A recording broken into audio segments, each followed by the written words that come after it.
how Amazon can scan your face without your consent, all of our faces without our consent, and sell it to the government, all without our knowledge, correct? Yes.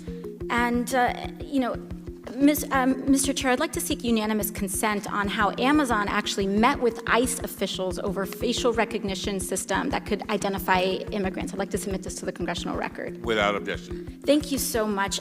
Ms. Garvey, in fact, it's not just Amazon that's doing this, right? It's Facebook, it's Microsoft, it's a very large amount of tech corporations, correct? That's correct. Do you think it's fair to say that Americans are essentially being spied on and surveilled on a massive scale without their consent or knowledge? I would make a bit of a distinction between what Facebook and other companies are doing, but yielding to Ms. Buolamwini for more specifics on this.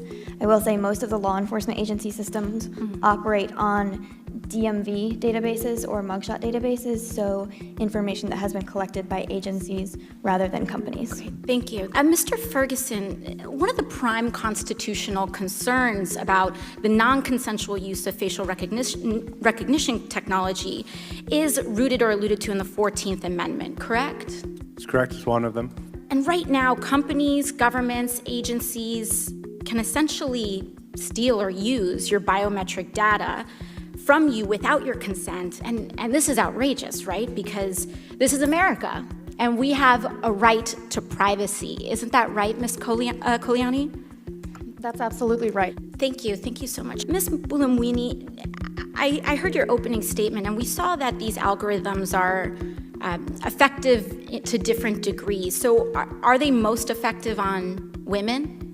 No, Are they most effective on people of color? absolutely not. Are they most effective on people of different gender expressions? No, in fact, they exclude them. So what demographic is it mostly effective on?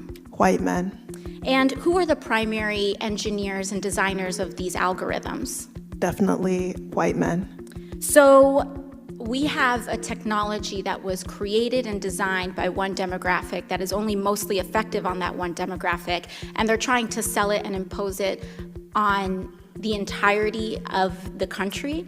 So we have the Pale Male data sets being used as something that's universal when that isn't actually the case when it comes to representing the full sepia of humanity. And do you think that this could exacerbate the already egregious inequalities in our criminal justice system? It already is. Thank you very much. I yield the rest of my time to the chair. How so? So right now, because you have the propensity for these systems to misidentify Black individuals or brown communities more often, and you also have confirmation bias where if I have been said to be a criminal, that I am more targeted. So there's a case with Mr. Ba, an 18-year-old African-American man who was misidentified in Apple stores as a thief. And in fact, he was falsely arrested multiple times because of this kind of misidentification. And then if you have a case where we're thinking about putting, let's say, facial recognition technology on police body cams in a situation where you already have racial bias, that can be used to confirm, right, the presumption of guilt, even if that hasn't necessarily been proven, because you have these algorithms that we already have sufficient information showing fail more on communities of color.